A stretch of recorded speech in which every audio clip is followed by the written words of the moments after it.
Hey, girlfriend. Hey. Yurt update. Yurt update. Yeah. Okay. How is it living in the yurt? How long has it been?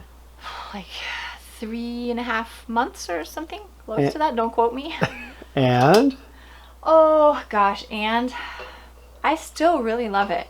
I was a little leery about the summertime because it can get really hot in here, but we're not getting a lot of heat. And even on the hot days, like, it gets cool at night, and then you get a system down.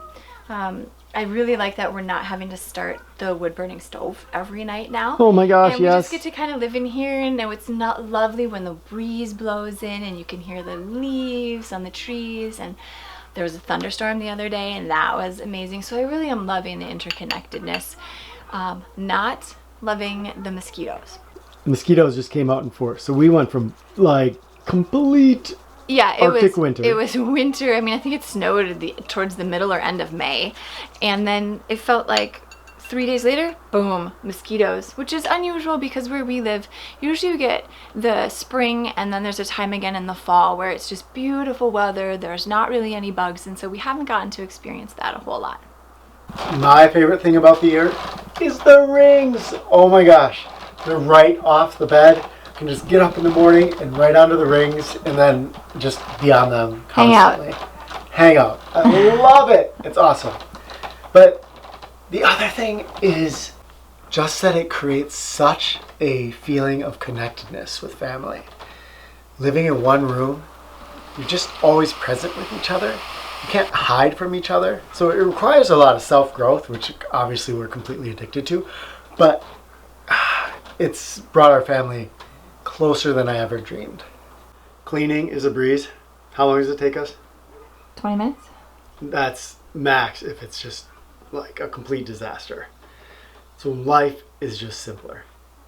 I definitely have to say, one of the times I look forward to the most in the yurt is bedtime.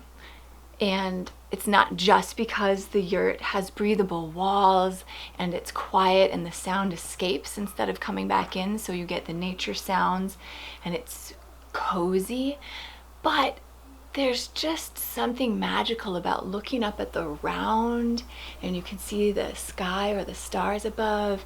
We're all asleep in the one room, and some people might think, oh, that's crazy, don't your kids just keep you awake? But they sleep so well. As soon as they're asleep, I mean, we've recorded podcasts in here after they've gone to bed. It's incredible. So we get some downtime just for us. It's just magic. What's hard about living in the yurt? Nothing. I want to say there's been nothing really hard about living in the yurt. There's all these tasks. We're hauling our water and things like that. But those tasks are so present. You do them, and then that's how you have your water. It's something like what the forest monks get to experience. You're right there with everything you do in a different way. Do you think there's anything hard about living in the yurt? Well, you mentioned that we're all in the same space, so we do have to learn how to give each other space, and that's been a really great challenge and place of growth for all of us, but especially for Mirabelle and Liliana. They have to learn how to read somebody else and say, ooh, that person really does need some space. I'm going to take some quiet time. I'm going to go up on the bed and read. And we go outside, walk on the trails, jump on the trampoline. I would say that yurt living is probably not for everybody. Some people might want to be able to flip on lights when they need it instead of lighting a candle. They might not want to, as you mentioned, haul their water. But if you don't mind that kind of thing, it is really it's a glamping. It's like a camping experience where you get all the benefits of a camping experience, connection to nature, all of that, and yet you also get the comforts of being in a more modern lifestyle. I'm really still enjoying it. We should let you guys know about the 100% project too, because this has gone through some awesome changes. We were looking for a host family. We found them, and it has turned out better than we could have imagined.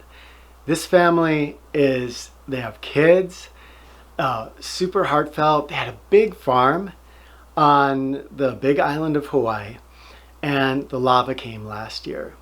So you know how important it is for us to be in service. So we get to help them to rebuild their land and some of the structures on their land and plant gardens, permaculture gardens and agroforest gardens, and really make their land into something new. And they're giving us a place to do our 100% project, to have this landing pad where we can have a home as we try to go 100% grocery store free, foraging, hunting, fishing, growing our own food. Now, this year was supposed to be our best financial year ever. We had more students lined up than ever before, and here's what happened. We have never lost students before, except for, once or twice? We've had dropouts in 10 years, only 2 people, Becca? I think so, yeah. Yeah. And then this year, people came, it was supposed to be spring, and it was winter. It's not spring. And winter. And we had snow on the ground 7 months, 7 out of 12 months this year. Something like that. October through May. Go figure it out. Yeah. So, yeah. So we lost 3 people right from the get-go who just could not make it through that first 2 weeks. That first 2 weeks, it's always hard on people. But this year, they just did not make it through. That means that we are not in the financial place that we thought we would be as we're heading off to Hawaii. And don't worry, we're going. As I told a friend recently, we will get there if we have to swim there. We're very, very determined. Excuse me, I'm not swimming to How Hawaii. about a small boat? Inner tubes? You know what? Meryl here. I don't even think a small boat would work. I guess we could if it's very goodly waterproof. We are going to make it there. We are going. We're going. But if you want to help us, we have set up, it's the equivalent of a GoFundMe page, and it's called Give.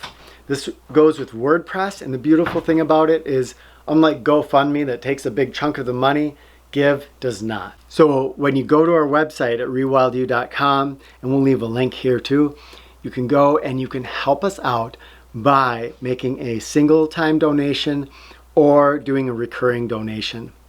This money is going to go towards helping our family of 4, the other family of 4 that we're doing this with, and it's going to help the family, the host family that we have, because it's going to go into things like buying seeds and trees and other things to regenerate the land. So every dollar that you give will really go towards doing some real good in the world. And of course, you can continue to watch our progress on the 100% project, because our videos are going to keep going and they're going to change and follow this project, and we're going to be in a totally new ecosystem. It's going to be crazy cool. We invite you to come check out our fundraising page. You can find it right on the website. We'll have more information down below. Tell people you know, especially people who are interested in the environment, who are interested in rewilding, and who want to make positive change in the world. We could really use the help, and we promise we will put it to good use. We promise you'll get to see how it's changing our lives and how it's changing other people's lives. So much gratitude to all of you.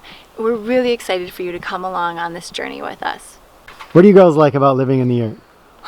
Oh my gosh. Well, I feel like there's so much more family time. There's something about the space. I like having a smaller space. I don't know what it is about that, but I just think I like about having a smaller space. What about you, Liliana? I'm not sure. Everything. It's just so awesome. Love to you all. Thanks for being part of our journey.